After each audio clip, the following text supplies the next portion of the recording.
ओम श्री सद्गुरु परमात्मने नमः। मनु बोले, हे राजन, जो पुरुष वांछा से रहित होकर कर्म करता है वह सदा करता है और महाशोभा पाता है। ऐसी अवस्था में स्थित होकर जो भोजन आवे उसको खा ले और जो अनिच्छित वस्त्र आवे उसको पहन ले। जहाँ नींद आवे वहाँ सो रहे, राग द्वेष से रहित हो रहो। जब तू ऐसा होगा तब शास्त्र और शास्त्रों के अर्थ का उल्लंघन कर लौकिक व्यवहार करेगा। जो ऐसा पुरुष है वह परम रस को पाकर मतवाला होता है। उसको संसार की कुछ इच्छा नहीं रहती। हे राजन, ज्ञानवान चाहे काशी में देह त्यागे अथवा चांडाल के ग्रह में, वह सदा मुक्त है। वह सदा आत्मरूप में स्थित है। वर्तमान काल में वह देह को नहीं त्यागता, क्योंकि जिस काल में उसको ज्ञान हुआ उसी काल में देह का अभाव हुआ।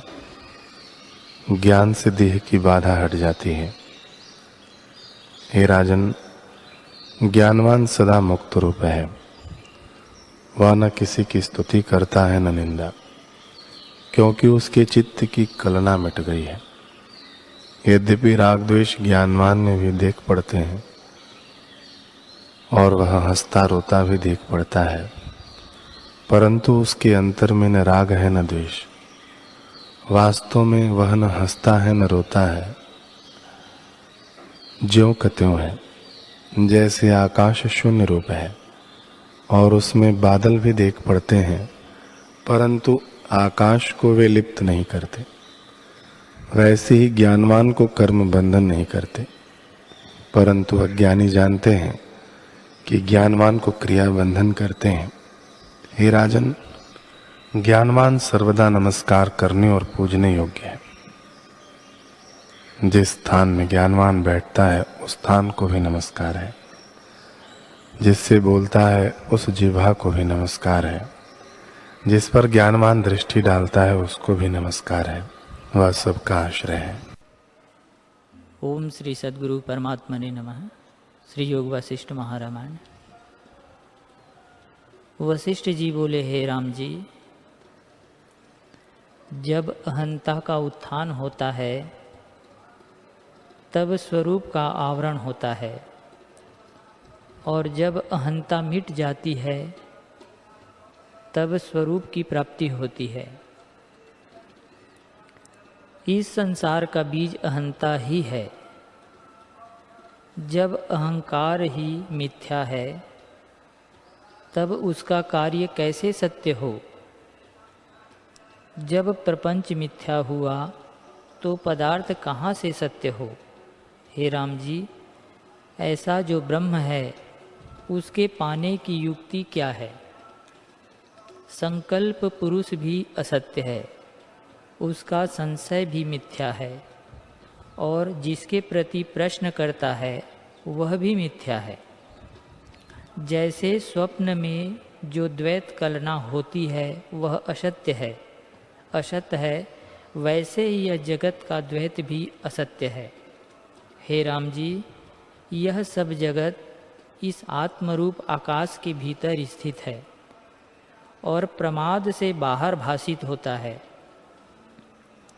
यह अपना ही स्वप्न दिखता है। जो भीतर की सृष्टि बाहर भासित होती है, इससे यह सब जगत चित रूप है, उससे भिन्न कुछ नहीं।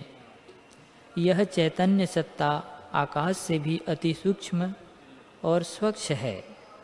हे राम जी, यह जगत चित्त ने चेता है, इससे कहीं हुआ नहीं। न किसी का नाश होता है, न कोई उत्पन्न होता है, न कहीं जन्म है और न मरण है, सब ब्रह्म ही है। ओम श्री सद्गुरु परमात्मने नमः। मुनि बोले, हे राजन, ज्ञानवान सर्वदा नमस्कार करने योग्य है। और पूजने योग्य है।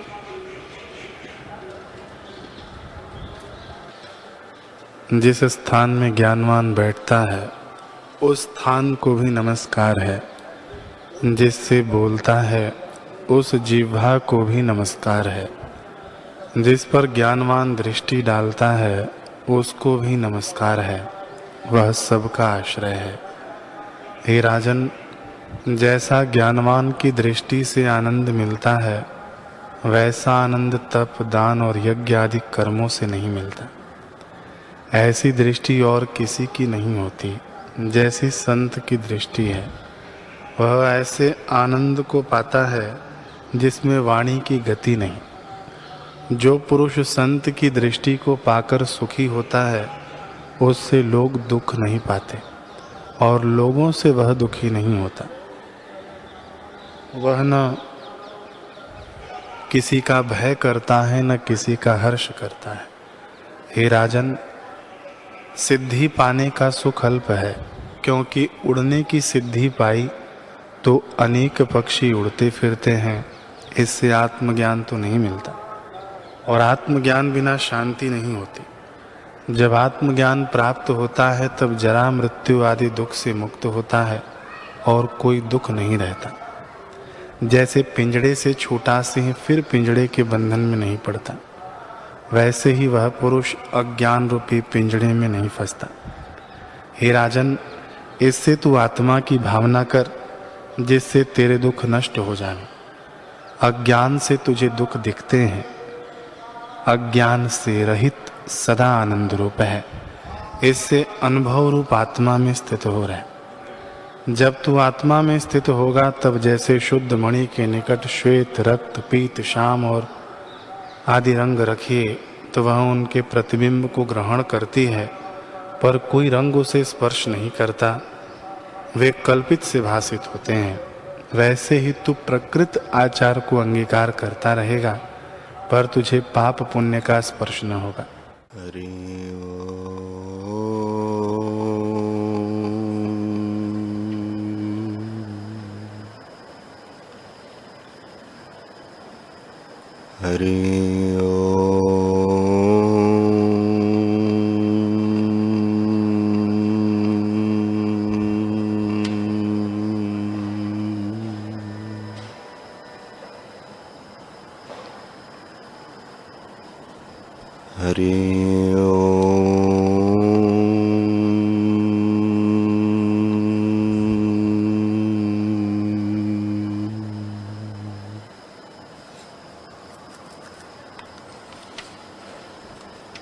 गुरुर्ब्रह्मा गुरुर्विष्णु गुरुर्देवो महेश्वरः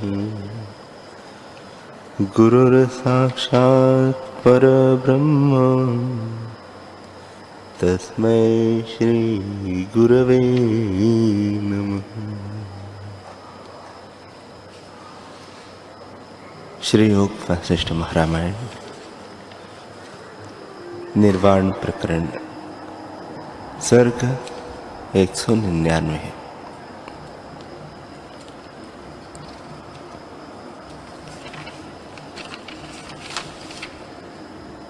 श्री वशिष्ठ जी बोले, हे रामचंद्र जी, इस प्रकार मैंने अनंत सृष्टि देखी जो आत्म आदर्श में प्रतिबिंबित थी। जब मैं आत्मदृष्टि से देखता तब सब चिदाकाश ही दिखता, और जब संकल्प दृष्टि से देखता तब जगत भासित होता। कहीं ऐसी सृष्टि देखी जहां दशरथ के पुत्र राम है और रावण को मारने को समर्थ हुए हैं। कहीं तुम्हारे रूप के बड़े तपस्वी रहते हैं जिनके मन सदा प्रसन्न है। ऐसी अनंत सृष्टि देखी। राम जी ने पूछा, हे भगवान, मैं आगे भी ऐसा ही हुआ हूं अथवा किसी और प्रकार का हुआ हूं, सो आप कहिए। श्री वशिष्ठ जी बोले, हे रामचंद्र जी, कई वैसे ही कई अर्ध लक्षण और कई चौथाई लक्षण वाले होते हैं। जैसे अन्न का बीज वैसा ही होता है और कोई उसे विशेष भी होता है, वैसे ही ये सब पदार्थ होते हैं। हे रामचंद्र जी, तुम भी आगे होंगे और मैं भी आगे होऊंगा, परंतु आत्मा का विवर्त है। जैसे समुद्र में एक से तरंग भी होते हैं और विलक्षण भी देख पड़ते हैं, परंतु वही जल रूप है, वैसे ही हमारे सदृश भी फिर होंगे, परंतु आत्म तत्व से भिन्न कुछ नहीं। संकल्प से भिन्न किनाई विलक्षण रूप भासित होते हैं। जैसे समुद्र में वायु से तरंग उठते हैं, वैसे ही आत्मा संकल्प से जगत रूप होकर भासित होता है। यद्यपि नाना प्रकार होकर जगत भासता है, तो भी दूसरा कुछ नहीं बना। यह जगत चैतन्य का विलास है और चित्त के फुरने से अनंत सृष्टि भासित होती है। जैसे स्वप्न की सृष्टि बड़े आरंभ से भासित होती है, परंतु स्वरूप से कुछ भिन्न नहीं, वैसे यह जगत आरंभ परिणाम से कुछ नहीं बना। आत्मसत्ता सदा अपने आप में स्थित है।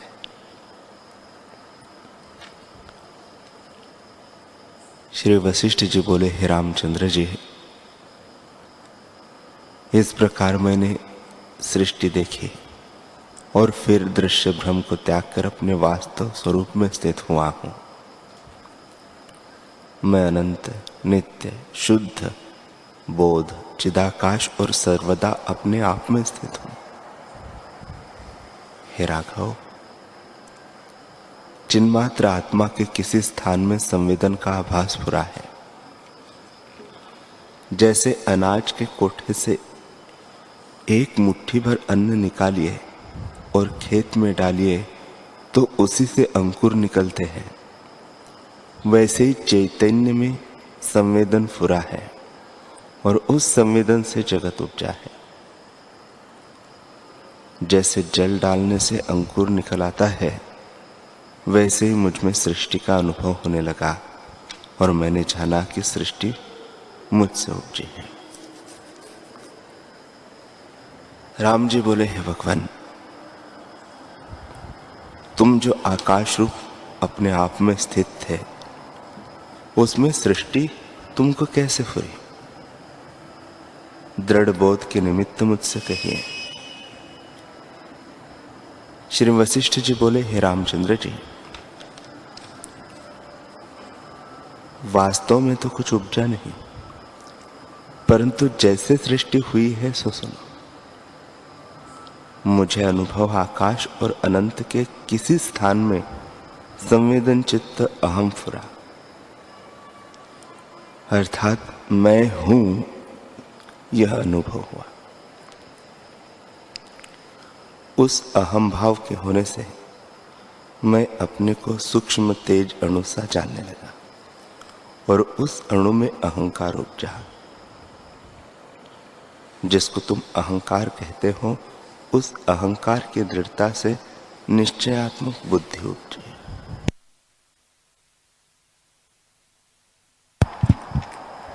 उस बुद्धि से संकल्प विकल्प रूप मन उपजा और उस मन ने प्रपंच रचा। उस मन में देखने का स्पंदन फुरा, तब चक्षु इंद्रिय हुई और जिसको वह देखने लगा वह रूप दृश्य हुआ। फिर सुनने की इच्छा फुरी, तब श्रवण इंद्रिय हुई और वह शब्द ही सुनने लगा। फिर रस लेने की इच्छा हुई, तब जिह्वा इंद्रिय हुई और वह रस को ग्रहण करने लगी। जब सुगंध लेने की इच्छा की, तब नासिका इंद्रिय हुई और सुगंध ग्रहण करने लगी। फिर स्पर्श करने की इच्छा से त्वचा इंद्रिय प्रकट होकर स्पर्श ग्रहण करने लगी। इस प्रकार मुझे ज्ञान इंद्रिया फुरी और उनमें शब्द, स्पर्श, रूप, रस, गंध इन विषय उदय हुए। तब मैंने अपने साथ स्थूल देखा। जैसे कोई स्वप्न में अपना शरीर देखता है, वैसे ही मैंने देखा। हे रामचंद्र जी, जिसको मैं देखने लगा वह दृश्य हुआ, और जिससे मैं देखता था वे इंद्रियां हुई। जब दृश्य फुरना हुआ वह काल हुआ, जहां हुआ वह देश हुआ, और जैसे हुआ वह क्रिया हुई। इस प्रकार सब देश काल पदार्थ हुए हैं, सो मैंने तुमसे कहे।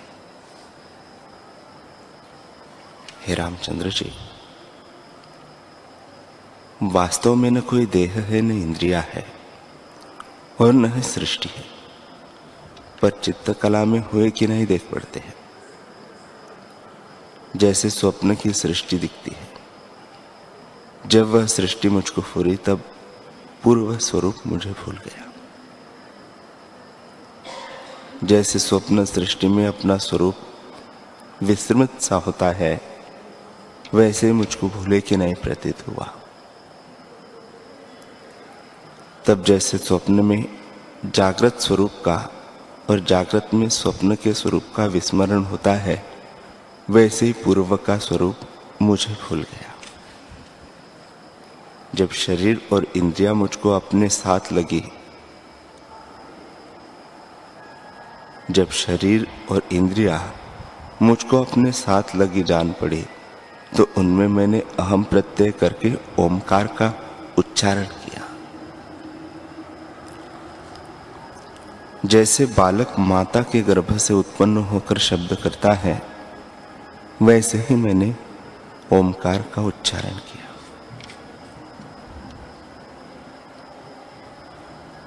जैसे कोई पुरुष स्वप्न में उड़ता और शब्द करता है, वैसे ही मैंने ओमकार का उच्चारण किया।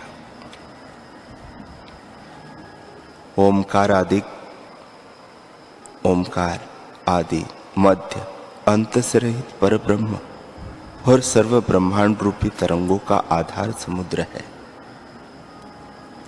हे रामचंद्र जी,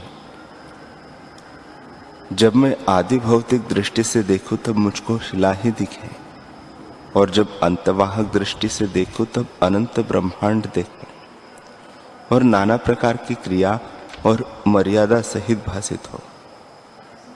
पर जब आत्मदृष्टि से देखूं तब अद्वैत अपना रूप ही भासित हो। हे रामचंद्र जी, जैसे सूर्य की किरणों में मरुस्थल की नदी भासती है, वैसे ही मुझको सृष्टि भासित होती थी। जैसे मरुस्थल की नदी मिथ्या है, वैसे ही ग्रहण करने वाली वृत्ति मिथ्या है। जैसे संवेदन में जो मनन फुरता है वह भी मिथ्या है, क्योंकि नदी मिथ्या है तो उसका मनन कैसे सत्य है।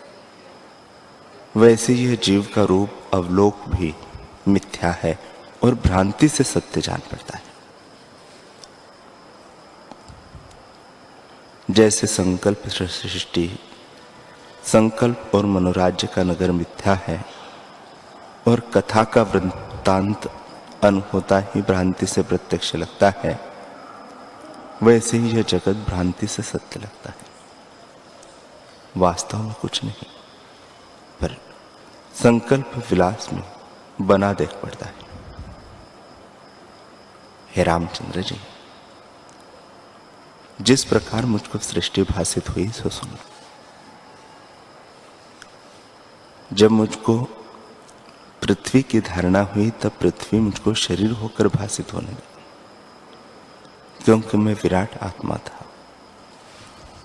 उस पृथ्वी पर वन, पर्वत, नदी, समुद्र, वृक्ष, फल, फूल, मनुष्य, पक्षी, देवता, ऋषीश्वर, दैत्य और नाग आदि जो स्थित है, अतः पृथ्वी मेरा शरीर हुई, पर्वत मेरे मुख हुए, सुमेरु आदि पर्वत मेरी भुजा हुई, सप्त समुद्र इंद्रिया हुई, सब नदी मेरे कंठ की माला और वन मेरी रोमावली हुई। मरुस्थल की नदी मेरे ऊपर विस्तार को प्राप्त हुई और देवता, मनुष्य, पशु, पक्षी और दैत्य इत्यादि मुझ में कीट सदृश भासे। जैसे शरीर में जुवा, लिख आदि होते हैं। किसी जगह मेरे ऊपर हल चलाते हैं और बीज बोते हैं जिसमें खेती उगती है और प्राणी अन्न खाते हैं। कहीं मुझे खोदते हैं, कहीं पूजा करते हैं। कहीं समुद्र स्थित है, कहीं पर नदी बहती है और कहीं राजा राज्य करते हैं और कहीं मेरे लिए झगड़ते मरते हैं। एक कहता है कि पृथ्वी मेरी है, दूसरा कहता है मेरी है। इस प्रकार मुझ पर ममता करके युद्ध करते हैं। कहीं हाथी चेष्टा करते हैं, कुछ लोग रुदन करते हैं, कुछ हास्य करते हैं। कहीं वृत्ति फैलाते हैं, कहीं सुगंध है, कहीं दुर्गंध है। कहीं नदियां बहती है और क्षोभ को प्राप्त होती है। कहीं देवता और दैत्य मेरे ऊपर युद्ध करते हैं। कहीं शीतलता से जल मेरे ऊपर बर्फ हो जाता है। इस प्रकार मैंने अपने ऊपर इष्ट अनिष्ट स्थान और राजसी, तामसी और सात्विकी जितने जीवों की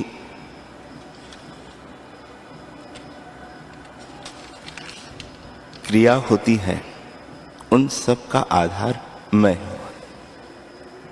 पूर्व, पश्चिम, उत्तर और दक्षिण दिशाओं की संज्ञा संवेदन फुरने से हुई है। हे रामचंद्र जी ने पूछा, हे भगवान, तुमको जो धारणा से पृथ्वी का अनुभव हुआ और उसमें जगत उत्पन्न हुआ, वह संकल्प रूप था या मन से उपजा था अथवा अधिभौतिक था? वशिष्ठ जी बोले, हे रामचंद्र जी, सब जगत संकल्प रूप है, पर आदि भौतिक की नहीं भाषित होता है। वास्तव में केवल चिदाकाश अपने आप में स्थित है।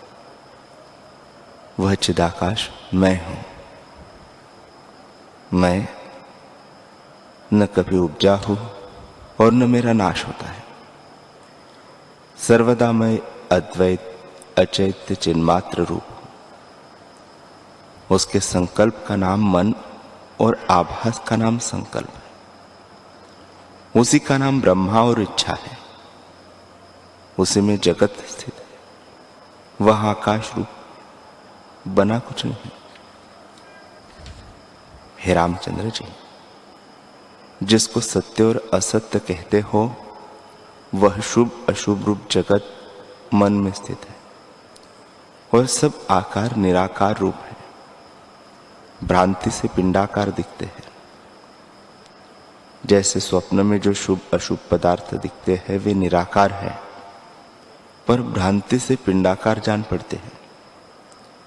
वैसे वे जगत भी निराकार है, पर भ्रम से पिंडाकार लगते हैं और विचार करने से शून्य हो जाते हैं। जैसे मनुराज्य से आकार रचित है, वैसे ही मेरे आकार जानो, स्वरूप से कुछ नहीं उपजा। जैसे मृत्तिका से बालक नाना प्रकार की सेना रचते हैं और उस मृत्तिका के उसको भिन्न भिन्न भाव निश्चय होते हैं, वैसे ही अद्वैत आत्मा में मन रूपी बालक ने जगत की कल्पना की है। वास्तव में कुछ नहीं। आत्म तत्व सदा अपने आप में स्थित है। जैसे मृग तृष्णा का जल नहीं होता तो उसमें डूबा कैसे कहिए, वैसे ही मन आप आभास रूप है, तो उसका रचा जगत कैसे सत्य हो? हे रामचंद्र जी, सब चिदाकाश रूप है, दूसरा कुछ बना नहीं। आत्मरूप आकाश में जो मन रूपी नीलता है सो अविचार से सिद्ध है। विचार करने से नीलता कुछ वस्तु नहीं। जैसे दीपक के रहने से अंधकार नहीं रहता, वैसे ही विचार किए से मन और मन की रचना जगत नहीं रहता। मन का निर्वाण करना ही परम शांति है और कोई उपाय नहीं। हे रामचंद्र जी, जितने क्षोभ है उनका कर्ता मन है। संपूर्ण शब्द अर्थ की कल्पना मन से उठती है। मन का निर्वाण होने पर कोई नहीं रहती। राम जी ने पूछा, हे भगवान, आप अनंत ब्रह्मांड की पृथ्वी होकर स्थित हुए हो, सो कुछ और रूप में हुए अथवा नहीं हुए? श्री वशिष्ठ जी बोले, हे रामचंद्र जी, आत्मरूपी जो जागृत है उसमें अनंत ब्रह्मांड की पृथ्वी होकर स्थित हुआ। मैं चैतन्य था और जड़ की नहीं स्थित हुआ। वास्तव में मैं जगत न था, केवल चिदाकाश था। उसमें न कुछ नानात्व है न अनानात्व है, न अस्ति है न नास्ति है, और अहम त्वम इदम का अभाव है। वह केवल परम आकाश है, जो आकाश से भी निर्मल चिदाकाश है, और जो है सब शब्द ब्रह्म है। जगत के होते भी वह अरूप है, क्योंकि कुछ आरंभ परिणाम से नहीं बना, केवल आत्मा का चमत्कार है। हे रामचंद्र जी, जहां जहां पदार्थ सत्ता है वहां वहां जगत वस्तु है। सर्वदा सब प्रकार सब पदार्थों का स्पंदन ब्रह्म है। जहां ब्रह्म सत्ता है वहां जगत है। इस प्रकार मैंने अनंत ब्रह्मांड को देखा। जब मैं अनंत ब्रह्मांड की पृथ्वी होकर स्थित हुआ तो जल की धारणा की, तब जल रूप होकर फैला। वृक्ष, घास, फूल, गुच्छे, डाल, तमाल और पत्तों में रस होकर स्थित हुआ। खंभे में मैं ही बल हुआ और समुद्र हुआ। नदियों के प्रवाह होकर मैं ही बहने लगा और उसमें गड़गड़ शब्द करने लगा। तरंग, बुलबुले और फेन को फैलाकर विलास किया। होंस के कण होकर मैं ही स्थित हुआ। आकाश में मेघ होकर बरसा और प्राणियों को तृप्त करने लगा।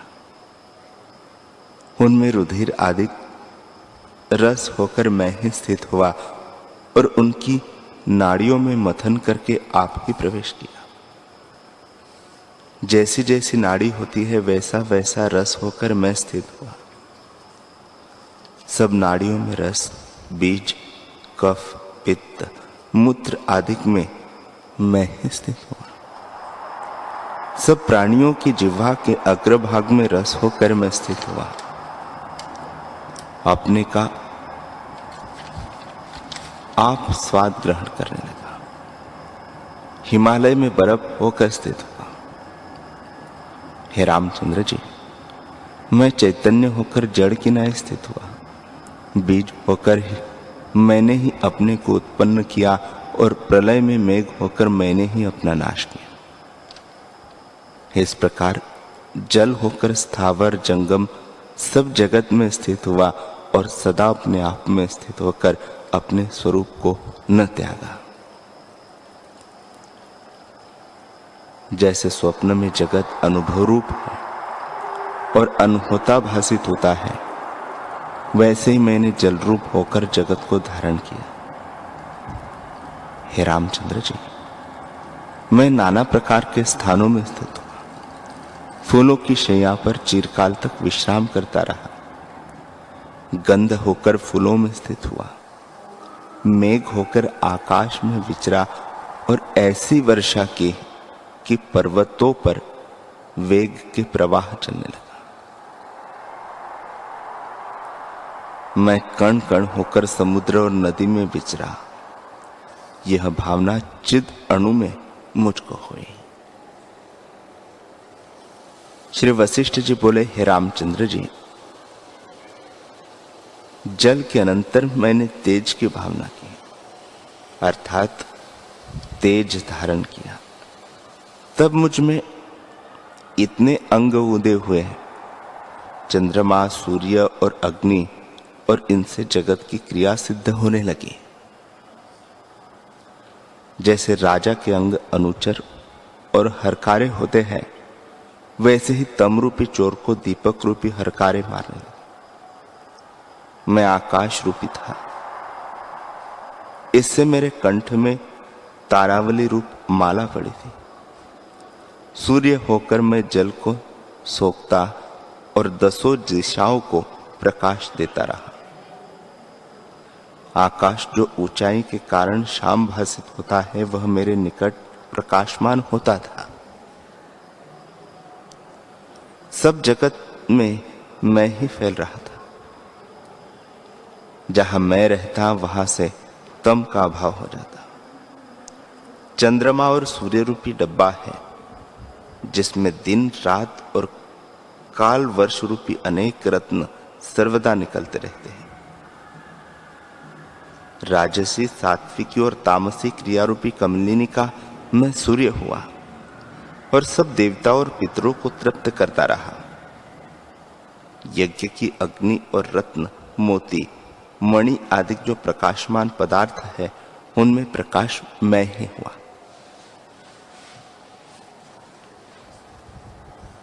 प्राणों के भीतर मैं स्थित हुआ और प्राण अपान के क्षोभ से अन्न को पचाने लगा।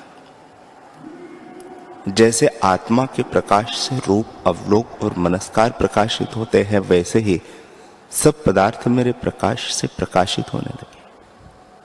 क्योंकि मैं तेज रूप था, मानो चैतन्य सत्ता का दूसरा भाई हूं। जैसे सब पदार्थ आत्मा से सिद्ध होते हैं, वैसे ही मुझे सिद्ध होने लगे। हे रामचंद्र जी,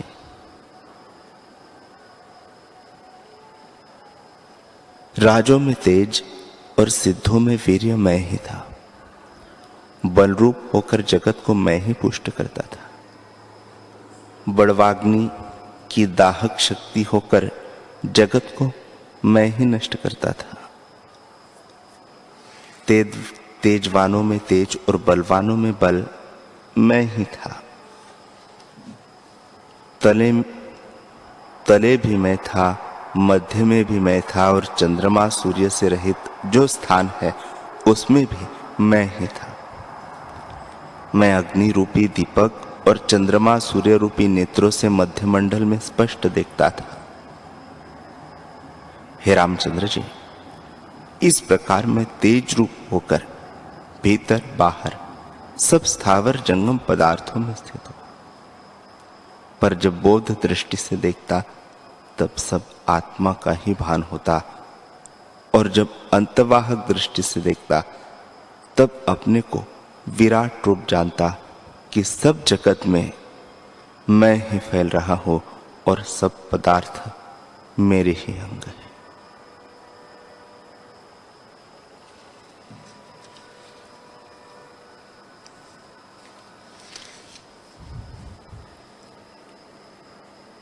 हरि ओम।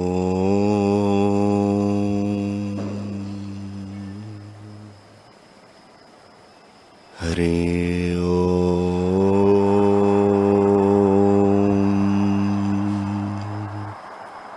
ओम सहना भवतु, सहनो भुनक्तु, सह वीर्यं करवावहै, तेजस्विनावधीतमस्तु मा विद्विषावहै। ओम शांति शांति शांति। श्री सद्गुरुदेव भगवान की जय।